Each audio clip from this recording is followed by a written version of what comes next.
বন্ধুরা, আধুনিক যুগে আপনার এআই সম্পর্কে কোনো ধারণা নেই, তবে আপনি অনেক পিছিয়ে আছেন। ধরুন আপনার একটি ছবি তুলছেন, ছবিটা আপনার অনেক পছন্দ হয়েছে, বাট ছবির পিছের যে ব্যাকগ্রাউন্ড সেটা আপনার পছন্দ হয়নি। আপনি চাইলে খুব সহজে আপনার ইচ্ছামতো একটি ব্যাকগ্রাউন্ড সেট করে নিতে পারেন এআইয়ের মাধ্যমে। চলুন আমি আপনাদেরকে দেখিয়ে দিই কীভাবে খুব সহজে আপনার ছবির ব্যাকগ্রাউন্ড রিমুভ করে আপনার ইচ্ছামতো একটি ব্যাকগ্রাউন্ড আপনি পাঠাতে পারেন এআই ইউজ করে। Let's check it out. Welcome back. সর্বপ্রথম আমি আমার মোবাইলের একটি ব্রাউজার ওপেন করব।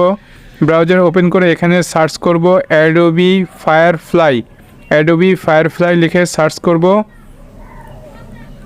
এখানে প্রথম যে ওয়েবসাইটটা আসবে সেই ওয়েবসাইটে প্রবেশ করব।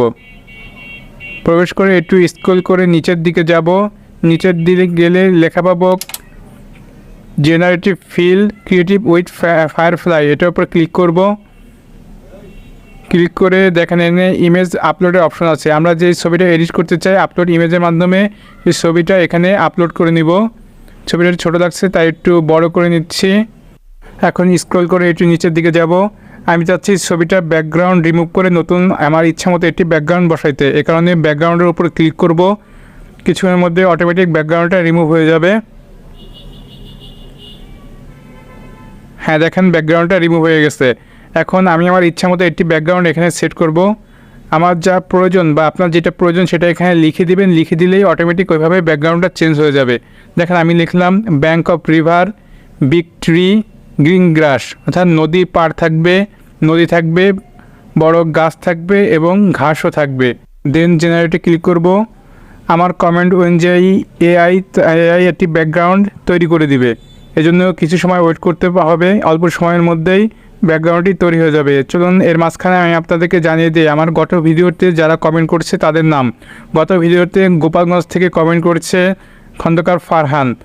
আপনিও যদি আপনার নামটি এখানে শুনতে চান তবে এই ভিডিওর নিচে কমেন্ট করুন। আমি আগামী ভিডিওতে আপনার নাম পড়ে শোনাবো। দেখুন আমাদের ইমেজটি রেডি হয়ে গেছে। এআই 4টা ইমেজ সাজেস্ট করতেছে। এর মধ্যে থেকে আপনার যেটা পছন্দ হয় সেটা আপনি ডাউনলোড করে নিতে পারবেন। দেখেন আমি এটা সিলেক্ট করলাম। এই ইমেজটা কিছু একটা খালি লাগতেছে। আমি চাচ্ছি পিছে একটা বোর্ড থাকুক, এই জন্য পিছে সিলেক্ট করে নিব। সিলেক্ট করে এখানে লিখে দিব বোর্ড লিখে জেনারেটে ক্লিক করব। আবারও 15 সেকেন্ডের মধ্যে এই ব্যাকগ্রাউন্ডটা চেঞ্জ হয়ে এখানে একটা বোর্ড চলে আসবে। একটু ওয়েট করুন এবং ম্যাজিক দেখুন। অল্প সময়ের মধ্যে এখানে বোর্ড চলে আসবে। দেখুন বোর্ড চলে আসছে। এখানে 4টা বোর্ড সাজেস্ট করতেছে। আপনার যেটা পছন্দ হয় আপনি সেটা সিলেক্ট করে নেবেন। এখন উপর দিকে 3 ডট মেনুতে ক্লিক করে দেখবেন সেভ নামে একটি অপশান আছে। এখানে ক্লিক করে ইমেজটা আপনি ডাউনলোড করে নেবেন।